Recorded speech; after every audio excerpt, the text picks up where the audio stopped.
The purpose of life is to find out what you're good at and what makes you happy. And Tim is good at being a street cop, and that's what made him happy. He had over 150 commendations for arrest of felony suspects as personnel. You sure? No. When I told Tim that, he says, well, that's just on my team. Like there was a lot more.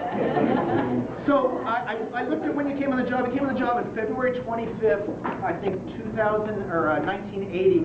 I added up the days. It was 11,558 days you worked. And I went through, you know, he's a street cop, and he's been in 6 separate vehicle pursuits. So his driving's always been an issue.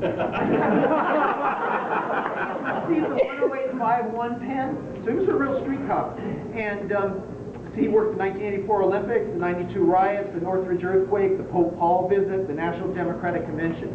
And remember when Tim came on the job, they gave these guys, they had a 38 revolver, 4-inch, 18 rounds of ammo, no radio, no taser, no UPR, no beanbag, and there wasn't even a pursuit policy there.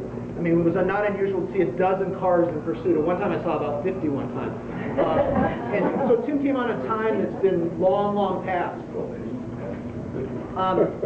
One of the things about Tim that's very unique is he has a lot of initiative.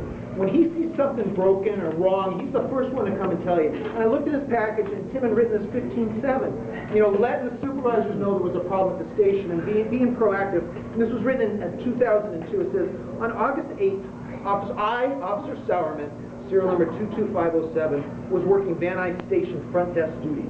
While completing a walk-in stolen vehicle investigation, I fell to the ground in an attempt to sit down on one of the chairs provided for desk personnel. This is real. You can't make this up. This is like long. And he goes on to say, says, this fall was caused by the chair's unstable contact. He took full responsibility. Unstable contact with a slick floor surface. All the chairs provided have roller coasters, which spelled C-A-F-T-E-R-S, are the cause for the slippery contact with the station's tile-like, I'm not sure what that means, floor surface. This presents conditions of an unsafe work environment for all Van Nuys desk personnel during the sometimes busy work assignment. I am requesting that the current chairs, which are all broken to some degree,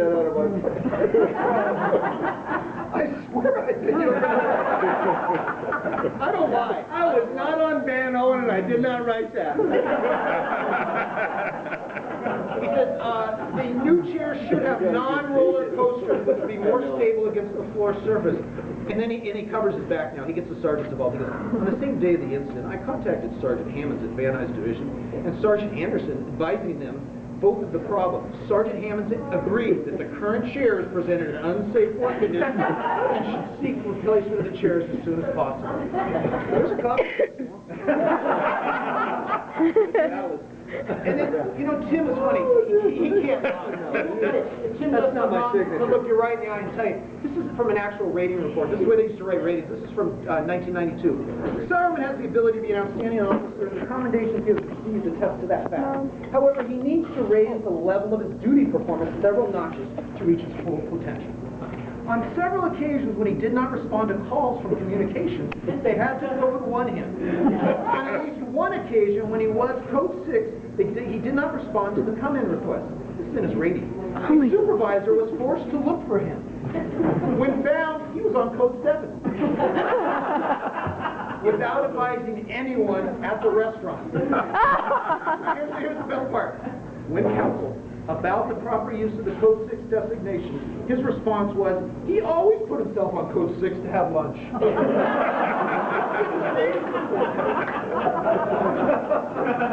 And then the last thing I want to talk about, Tim, he probably should have worked media relations. He had several contacts with the media that were very, very unique. He has a commendation from the Van Nuys Air Show. Listen to this. On July 19th, 1999, Jillian Barbereri. Sounds familiar. Wait, we were together then.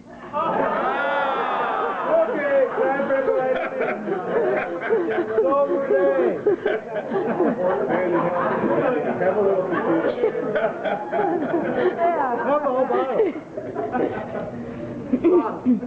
Jillian Barber, co-host of the KTDV Channel 11 television show Good Morning LA, personally thanked each of the above officers by name for their outstanding help in controlling an unruly crowd at their booth at the Van Nuys Air Show. Really out of control, so you had to stay close. Jillian Barber felt compelled to share this event with her viewers and let them know how much the officers helped and how professional they act. And then his last two contacts with the media were very interesting and very unique.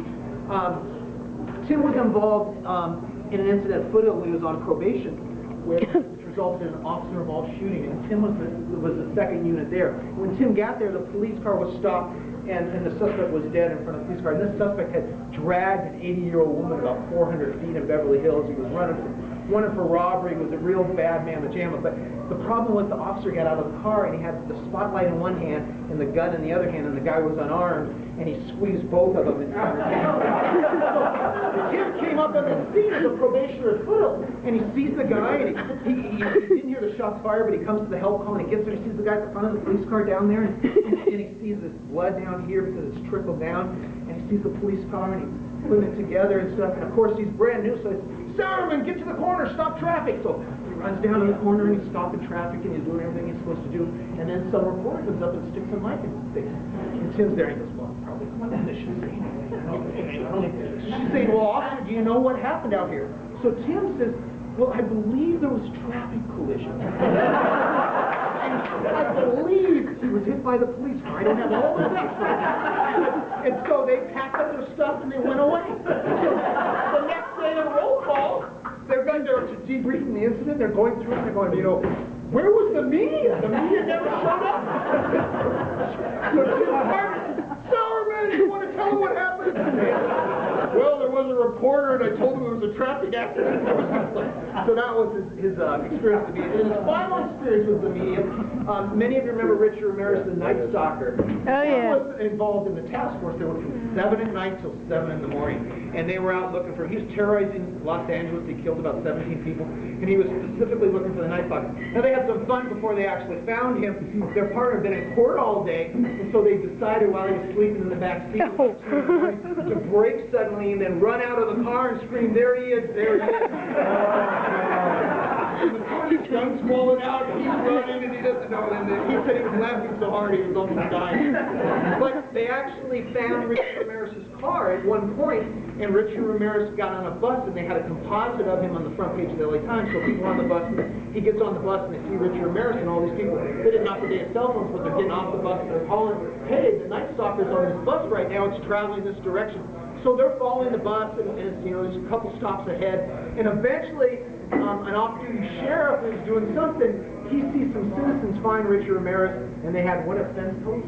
Yeah. A fence post over the head and whatnot. So the sheriff thought Richard Ramirez was a victim, so he goes in to help Richard Ramirez, and then Tim shows up with his partner, and they've been chasing this guy forever, and they're in jeans and plain clothes, and all the black and whites show up, and Tim, being a curious guy, says, I got to talk about it. So he gets Richard Ramirez in the back of his car, and he's back there, and he says, you know, are you Richard Ramirez? Are you the Night Stalker? He goes, yes, I am, I'm Richard Ramirez. He goes, well, how did you get around? You didn't have a car. He goes, well, I took public buses and whatnot. He's getting all this information. And then Tim kind of sees out of the corner of the eye, again, there's a reporter right there recording the entire conversation Tim's having with the Night Stalker. And about a year later, there's a TV movie about Richard Ramirez, and Tim is portrayed as an FBI agent interrogating this guy.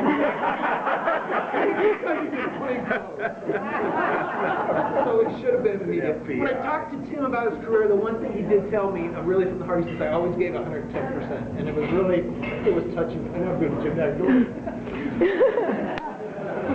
And that he always gave 110%, and that he really wanted to keep the city safe, and that was really important to him, and he really said that sincerely. Tim, we wish you well in your retirement.